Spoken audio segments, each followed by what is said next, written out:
پانی آج اس پروگرام میں ہو چکا، پر ان سب باطل تعویلات، غلط تشریحات، طریقوں کے پیچھے مقصد کیا ہے؟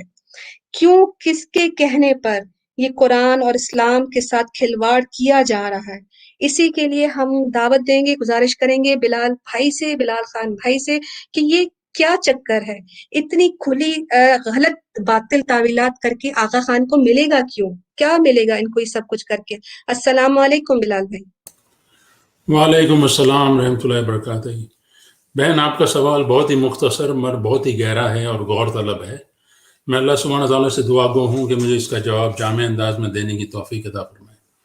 اس موضوع کی سچائی ابھی بہت دھندلی ہے، مگر میں اپنی پوری کوشش کروں گا کہ اسے حقائق کی روشنی میں چمکا دوں انشاءاللہ۔ یہ جو آغا خان نے شریعت میں اتنی ترامیم کی ہیں اور اسماعیلزم کو باطنی مذہب قرار دیا ہے، دراصل اگر صحیح کہا جائے تو یہ باطنی تحریک کے نام سے مشہور ہو گیا ہے۔ چونکہ ان کے مشنریوں کے پاس کوئی بھی تعلیمی نظام نہیں ہے، کوئی بھی آرڈیننس نہیں ہے، اس لیے یہ اپنی وائزوں کے دوران جو بھی ذاتی طور پر بات سمجھ میں آتی ہے وہ اسماعیلیوں کو سنا دیتے ہیں۔ اور یہی وجہ ہے کہ آپ کسی بھی اسماعیلی کو اگر آپ 6-7 اسماعیلی لے لیں اور ان سے کوئی بھی مذہبی سوال پوچھتے ہیں تو ہر اسماعیلی کا جواب الگ الگ ہوگا۔ ایک کہے گا یہ ہمارا امام ہے، ایک کہے گا یہ ہمارا رہنما ہے، ایک کہے گا یہ ہمارا روحانی باپ ہے، ایک کہے گا یہ ناطق قرآن ہے، اور کوئی کہے گا یہ حضرت علی کا جانشین ہے۔ بہرحال چنانچہ جتنے منہ اتنی ہی باتیں، اتنی ہی خرافات ہیں۔ ان اسماعیلیوں کا یہ بھی دعویٰ ہے، یا پھر عقیدہ کہہ لو، بیکاز ان لوگوں کو برین واش کیا گیا ہے، کہ ان کے امام کو دین کی تشریح کے لیے اللہ کی طرف سے براہ راست رہنمائی ملتی ہے، وہ دین میں اضافہ اور تفریق کر سکتا ہے، ان کے لیے وہ شریعت کا ذریعہ ہے۔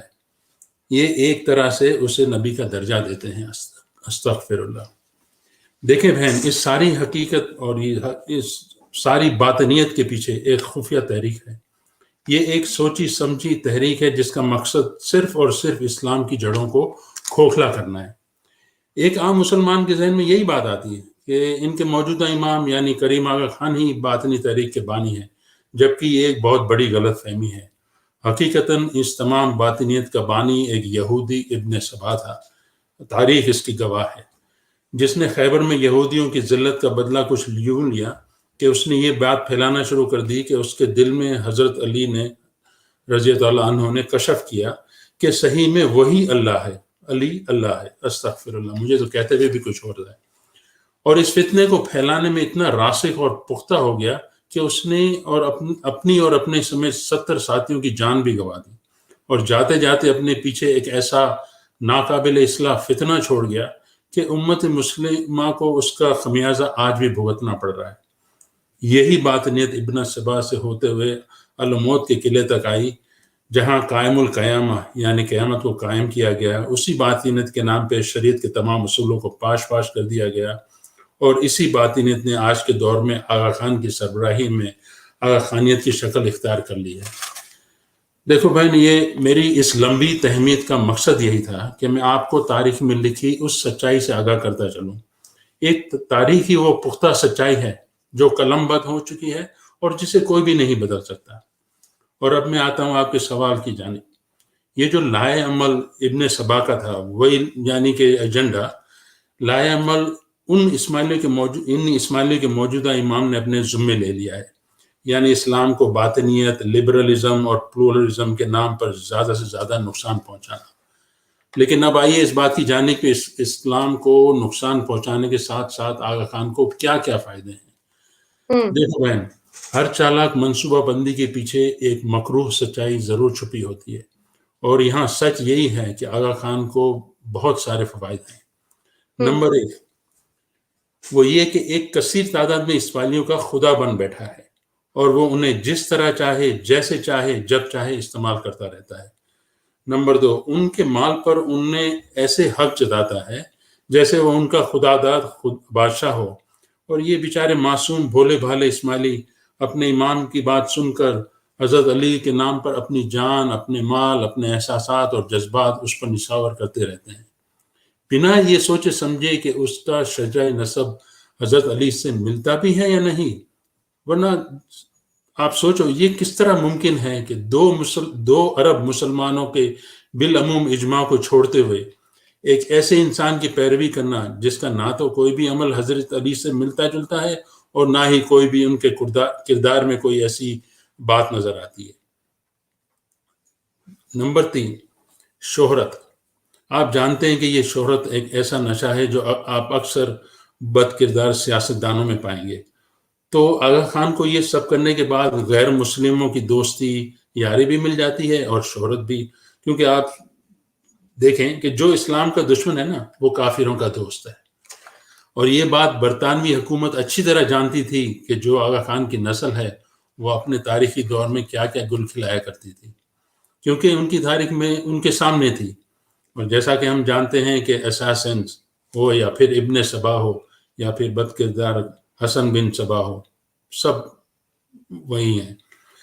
اب میں آپ کے دوسرے سوال کی طرف آتا ہوں کہ یہ سب کس کے ایما اور حکم سے کیا جا رہا ہے؟ یہ سب ایک مغربی نقطہ نظر کے تحت ہو رہا ہے۔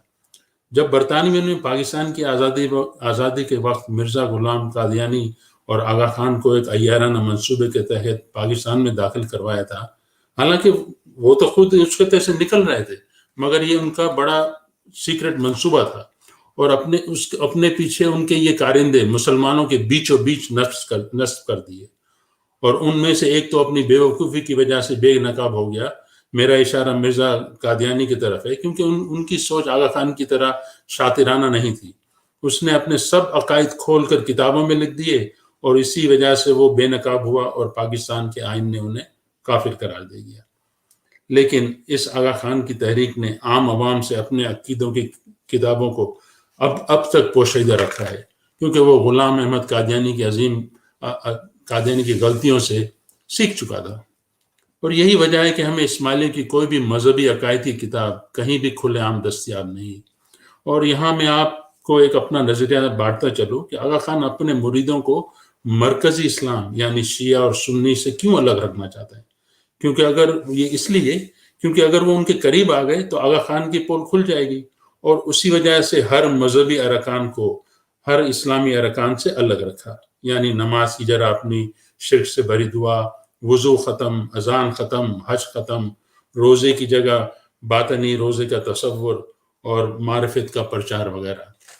اصل میں یہ جو مغربی برطانوی اور یورپین ہے نا، وہ اصل میں آغا خان کے امام ہیں، وہ ان کے لیڈر ہیں، جس کی سوچ کی پیروی کرتے ہوئے لبرلزم، پلورلزم اور ڈیورسٹی ان مذہب کو آغا خان فروغ دیتا رہتا ہے۔ لبرلزم اس لیے کہ ہر چیز میں آزادی، پلورلزم اس لیے کہ ہر مذہب صحیح ہے، ڈیورسٹی مذہب میں اس لیے کہ جو آپ سمجھ رہے وہ بھی صحیح ہے، اور ہم جس راستے جا رہے ہیں وہ بھی صحیح ہے، آپ ہم کو مت ستائیں، ہم آپ کو نہیں ستائیں۔ اور اسی لبرلزم کی سوچ کی وجہ سے عورتوں کا حجاب ختم کروانا اور ان کو اپنے گھروں سے نکال کر یہ باور کرانا کہ تم عورتوں پر شریعت کی کوئی پابندی نہیں، اور اسی وجہ سے عورت، آپ دیکھیں گے کہ جماعت خانوں میں ان کی اسماعیلی دعا کی قیادت بھی کرتی ہیں اور دعا پڑھاتی بھی ہیں، جبکہ اسلام میں عورت امام کا کوئی تصور نہیں۔ اور یہی وجہ ہے کہ ان کے جتنے بھی اجتماع یا جشنوں میں عورتیں جی بھر کے حصہ لیتی ہیں۔ ان تقریبوں میں عورتوں کو کسی قسم کی پابندی نہیں، وہ جسے چاہیں جیسے چاہیں مغربی لباس پہنیں، جس سے چاہیں بات کریں اور جسے چاہے ڈانڈیا راس میں رقص کریں۔ لبرلزم کے نام پر انہیں ان سب خرافات کی اجازت ہے۔ انہی عورتوں کے بارے میں میرا ایک شعر پیش نظر ہے: آزادی ہے جن کی تمنا دل، بربادی ہی ہے اس کی منزل۔ اور اسی بربادی کی مثال آپ کو نارتھ امریکہ میں بڑی آسانی سے مل جائے گی کہ اسماعیلی جماعت کی کثرت سے جو طلاقیں ہو رہی ہیں وہ مغربی شرع کی طلاقوں کے بالکل آلموسٹ برابر چل رہی ہے، کیونکہ مخلوق ایک ساتھ جو ہیں گھومتے رہتے ہیں اور یہ ڈانس وغیرہ کرتے رہیں، تو obviously there is a wisdom behind کہ عورتوں کو حجاب میں کیوں رکھا گیا ہے۔ اگر پلورلزم کی بات کی جائے تو یہ ایک مغربی سوچ ہے جہاں ہر مذہب صحیح، ہر عقیدہ صحیح، جیو اور جینے دو کا تصور عام کیا گیا ہے۔ اس سے یہ بات صاف ظاہر ہوتی ہے کہ مسلمانوں کو تو یہ حق ہی نہیں کہ وہ کسی کو اسلام کی دعوت دیں۔ آغا خان کی یہ سوچ سراسر ایک مغربی سوچ کی روح رواں ہے۔ سیکولرسٹ، لبرلز اور سرمایہ داروں کے کچھ عقائد کو بیان کرنے کے لیے انسانیت، کثرتیت یعنی کہ پلورلزم حالیہ اصلاحات ہیں. جیسے مثال کے طور پر انسان پرستی کا مطلب ہے اخلاقیت کا ماخذ انسانی ذہن ہی ہے، اور پلورلزم کا مطلب یہ بھی ہے کہ متعدد اخلاقی اصول ایک ساتھ رہنے کے قابل ہوں. ان دونوں عقائد سے پہلے آپ 4 آزادیوں یعنی جمہوریت، آئینیت، اقلیت اور بالادستی وغیرہ. لہٰذا کوئی بھی شخص انفرادی طور پر خیالات کا سراغ فلسفیوں سے تو لگا سکتا ہے بہن، لیکن ان کو بیان کرنے کے لیے استعمال ہونے والی مقبول اصطلاحات کا نہیں. ارسطو، ابن سینا اور ابن رشد اور یہ اسپینوزا نے فطرت کائنات کے خود کفیل اور ابدی ہونے کی انسانی ذہن کو حتمی سچائیوں تک پہنچنے کے لیے استعمال کرنے کی بات کی ہے. تھامس ہاب، جان لاک، میچیویلی اور جان اسٹورٹ مل جو کہ ایک برطانوی فلاسفر تھا، انہوں نے اس روایت میں حصہ لیا ہے جس نے بالآخر ایک ایسا نظام حکومت پیش کیا. آپ سوچیں کہ کتنا مطلب ڈیپ روٹڈ جو ہے بیماری ہے، سمجھو کہ خدائی رہنمائی کی ضرورت کو ہی نظر انداز کر دیا، سرے سے ہی نظر انداز کر دیا. اور یہ بات جان راؤل جو ایک امریکن فلاسفر تھا ان سب کاموں میں پختہ ہو گیا، کیونکہ وہ ان کے بارے میں بڑے لٹریچر لکھا کرتا تھا. آغا خان جیسے انسان پرست ابھی بیان کردہ فلسفیوں اور کچھ دیگر مفکرین سے اپنی منفرد سوچ پیش کرنے کا انتخاب کرتے ہیں. کثرتیت پسند اور انسان پرستانہ سوچ کبھی ایک یکسوئی نہیں ہے. سامعین، اب یہ میرا اندازہ ہے کہ آپ آغا خان کی شاطرانہ سوچ کو اچھی طرح سے جان گئے ہوں گے. میں تھوڑا زیادہ وقت لینے کے لیے معافی چاہتا ہوں، لیکن ان حقائق کو سمجھنے کے لیے آپ ایک حتمی